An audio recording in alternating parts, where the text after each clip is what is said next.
Hello, everybody. Welcome back to my channel where stories and other random things take center stage and imagination is prized above all. Happy Saturday. I hope you guys are having a fantastic morning and will continue to have a wonderful rest of your day. Welcome to today's video where I will be reviewing The Duke and I by Julia Quinn. Now, this is kind of in anticipation for the second season of Bridgerton. I did watch the first season of Bridgerton, and I am actually currently rewatching it and will be reviewing it here probably in the next 2 weeks, because it can't be next week. Next week I have another video.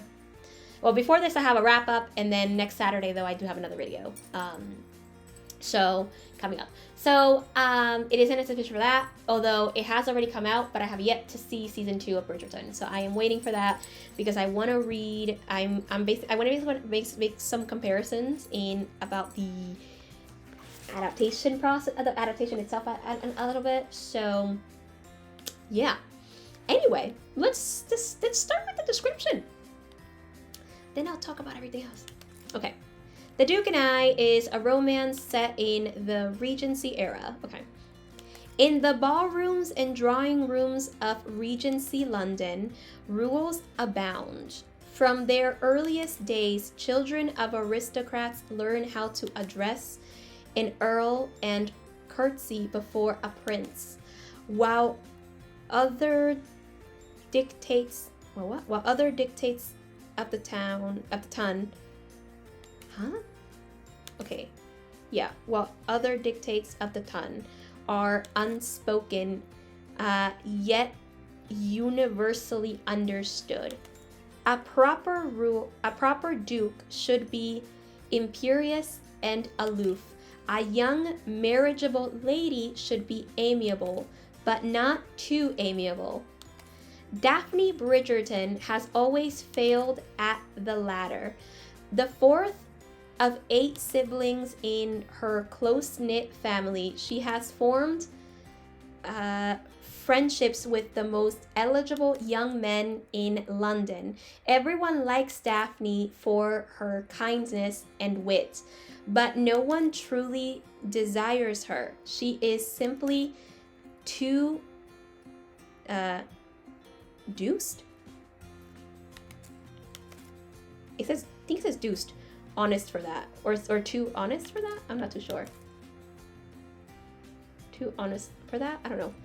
Too unwilling to play the romantic game that captivates gentlemen. Amiability is not a characteristic shared by Simon Bassett, Duke of Hastings.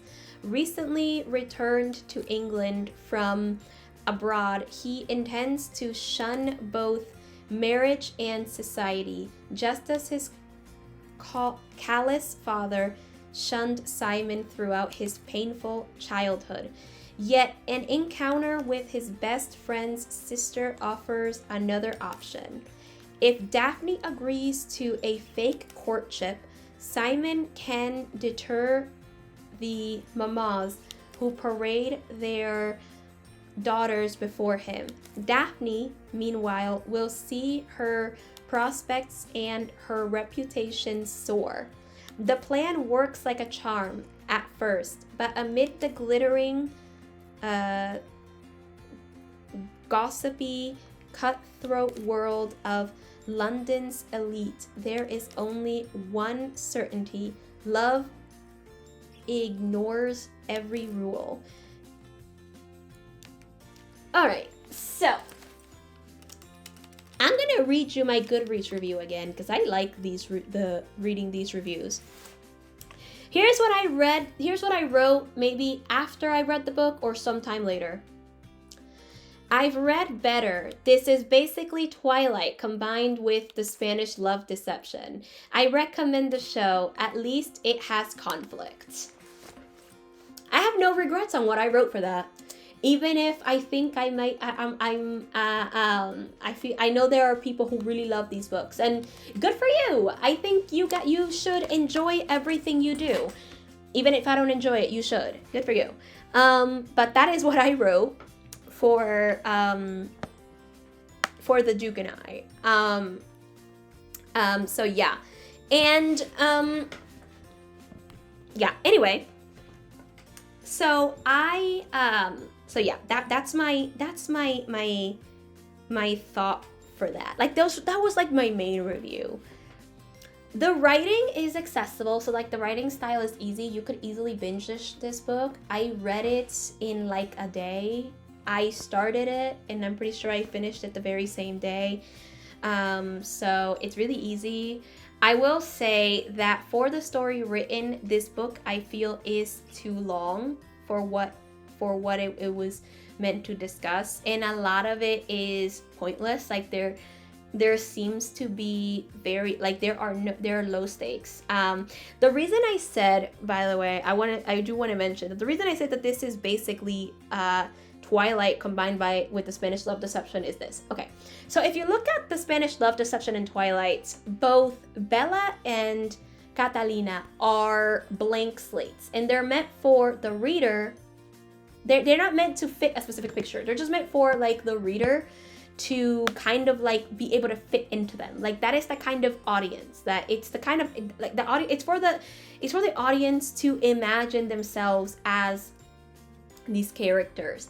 And this is why, like, they're basically blank slates. The only difference is that she's more like Spanish love deception because she has like Bella and like Catalina energy, but she also has, like the way Catalina did, really good family dynamics. There is some the family dynamics here are amazing, especially the Bridgerton family. There is some depth in that end for Daphne's character, but there's very little depth in Daphne's character. Very little. She is a flat character. Daphne is a very flat character. She's also the kind of person I would want to slap. But she's but I don't have to like a character to read about them. I mean, I read you. That doesn't mean I somehow like and will be rooting for Joe Goldberg now, does it? So that's something like that. Simon, on the other hand, does have some depth in the way that in the way his childhood ended up. I'm not going to spoil anything here. At least not at the moment. And the way that his childhood ended up. The reason that he had such a terrible childhood, and I'm not spoiling this because it comes up in the prologue anyway, it is he ended up not talking until he was 4. And when he did, he had a stutter, and his father basically abandoned him. And even at age 11, when he saw him, you know, he still had it, but like he made this thing like he would be the opposite of what his father wanted because of that. And that prologue really did interest me. Fun fact, this is my second attempt reading The Duke and I. I started reading The Duke and I maybe last year, and I got to page 176 before I was bored. So, and then in audio, it worked out. See, the same thing happened with the Spanish love deception, except I got to like chapter 5 and I was just like, this is fake dating. This another trope that the Spanish love deception follows, and it's fine. It's like the trope is good. The execution sucks, but it's fine. Both Simon and Aaron being from the Spanish love deception, although Simon has some depth and Aaron doesn't, Simon's depth feels useless here when he acts the way he does in this book. He makes some genuine like generalizations of women in this book. I mean, I guess you can chalk it up to the time that this is being written at, but you're a writer. You have, you know, Julia is a writer, which means she has a lot of imagination, and no matter what you write, you can still change. You can still do other things with your characters. You know what I mean? You can do a lot of different things with your characters, and you don't have to make Simon so the way he is. Simon is insufferable as a character. He is annoying. There is a point. So there are points in the story where he and Daphne are having a conversation, and he ends up just focusing on how much he basically wants to have sex with her. And And there, even when he meets her the first time, he is instantly attracted to her. And she's talking at some point, and he is focusing on her breasts. And I'm just like, okay, look, I hated Erin from the Spanish Love Deception as a love interest, but at least Erin was not outright looking at her breasts on like at times that were not appropriate. At least he looked Catalina in the eye, god damn it. Like, I mean, the bar is so low, but at least he looked her in the eye, damn it. At least he looked her in the eye. Yo, guys, the bar is really low here. The bar is extremely low. Simon, look her in the eye. And like the only reason he looked her in the eye was when she was like, "Are you not paying attention to me?" or whatever. Or like, and he would look her in the eye and stop looking at like other parts of her body. And I was just like, dude, the bar is so low. All you have to do is keep your eyes on her face. That's all you have to do. That's it. Keep your eyes off her boobs. God damn it. Listen, the bar for romance in reading a book like this with low stakes is really low. Just suck her in the fucking face, damn it. This book irritated me so much. There was no conflict in this book. Nothing. All the conflicts that came up and plot lines were just like all the conflicts just got resolved really, really quickly. And also, I don't see chemistry between Daphne and Simon. Like, I don't see how they fell in love. There was no progression to them falling in love. I can't see it. I don't know. I can't see it. But all the conflicts were just resolved. Like, the concept of Nigel Burbrook was just like, oh yeah, it was just, he was there. And then he was forgotten until like the epilogue when we find out that he basically married Philippa Featherington. Like, he was just forgotten. That's it. Done. Like, that's it. There was nothing. It was just done. And then we have then that was like, it was just done. Like, the moment, she punched him, knocked him out. He had a punch her, knocked him out. They just left him there. It was done. That's it. The conflict when Anthony was first got mad that the Duke was courting her, he agreed to the plan without a second thought. It was done. That's it.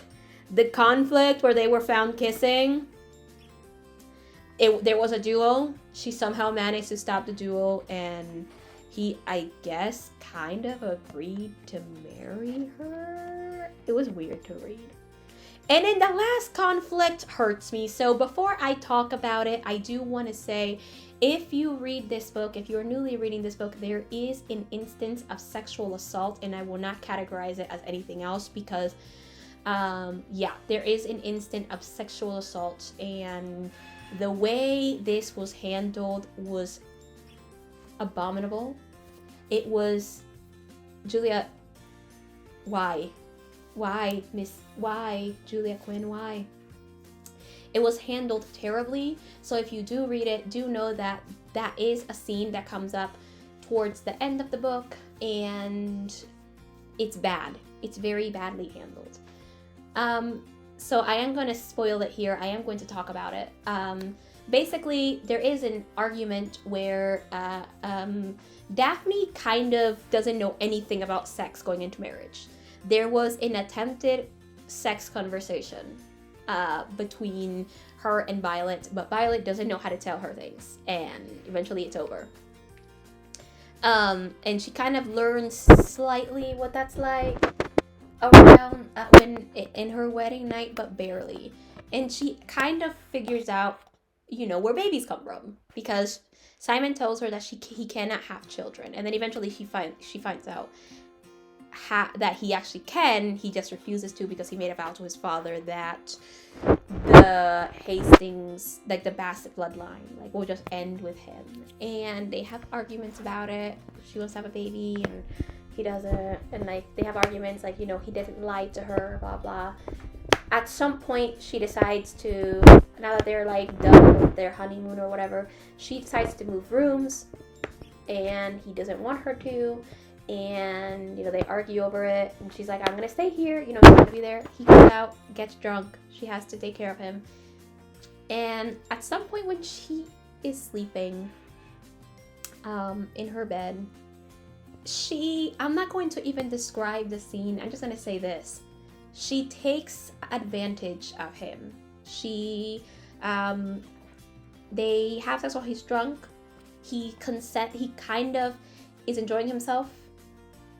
I'm not fully gonna describe it, but I want to say this: that he was enjoying himself at first, but there was a point in the scene where he wanted her to stop, yet she did not stop, and she basically took advantage of that in order to conceive said child. Now, after that, she apparently, seemingly, does not know what she did wrong, supposedly. But during the scene, it was very clear that she knew exactly what she was doing. And even Simon is like, she basically had lines where she's like, she planned this. She knew, like she took advantage of him while he would, like, of me while I was drunk, basically. Like, that was, it's written in third person, but it's basically what that says. So what's worse about this in general is that a month after that incident, he comes back to her for some reason, and just says, like, you know, like they didn't have anything, like it was just like they got back together, like nothing happened, like it was just not even discussed. There was nothing discussed about it. Nothing was said about the scene. And the book ends, and that's why it's really irritating. The book ends where they have the epilogue ends with her having given birth to a boy who they name David, but they also have 3 other children, and they're girls. So the book ends with them having a perfect happily ever after.